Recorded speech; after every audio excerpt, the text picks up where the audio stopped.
நம் நிமித்தம் ஆண்டவர் இன்னொன்றை செய்வார். அதையும் சொல்லாமல் முடிக்க விரும்பலை.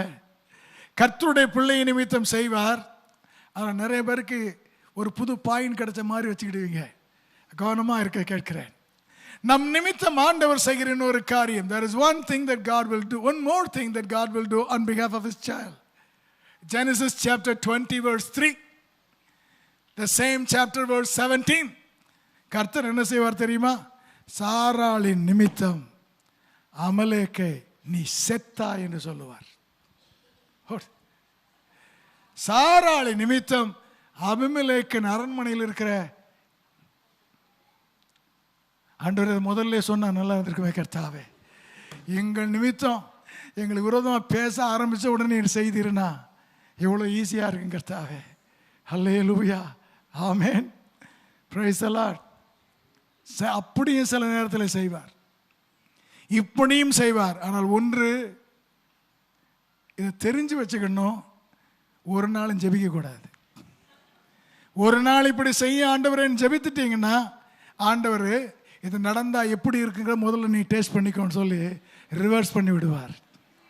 அது நடந்தால் எப்படி இருக்கும் கொஞ்சம் ருசித்துப்பார் என்று கர்த்தர் திருப்பி விடுவார். Never pray for that.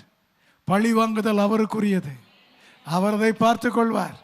அல்லேலூயா. ஆண்டவர் நமக்கு என்ன சொன்னார் தெரியுமா? உங்களை சபிக்கிறவர்களை அவர் என்ன செய்வார் தெரியுமா? அவர் சொல்லுகிறார், உன்னை சபிக்கிறவர்களை நானும் சபிப்பேன். அது அவர் செய்வார். ஆமென். நம்மை பொறுத்தளவில் நேர்முகமாக இருக்க சொல்லி கர்த்தர் கேட்கிறார். கர்த்தர் இதையும் செய்வார். ஆனால் இதை குறித்து அதை கவனமே செலுத்தாமல் கர்த்தர் கையில் அதை விட்டுறணும். ஆண்டவரே, என் நிமித்தம் நீ செய்யணும். ஆகான் என்று ஒரு மனிதன் இருந்தான். அவன் நிமித்தம் ஒரு தேசமே தோல்வி அடைந்தது. யோனத்தான் என்று ஒரு மனிதன் இருந்தான். அவன் நிமித்தம் ஒரு தேசமே வெற்றி அடைந்தது.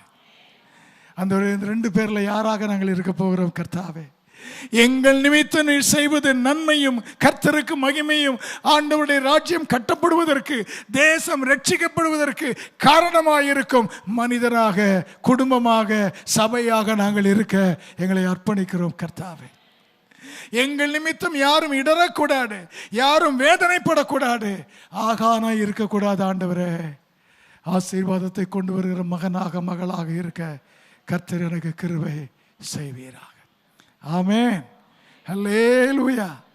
அந்த வார்த்தையை மறக்க கூடாது.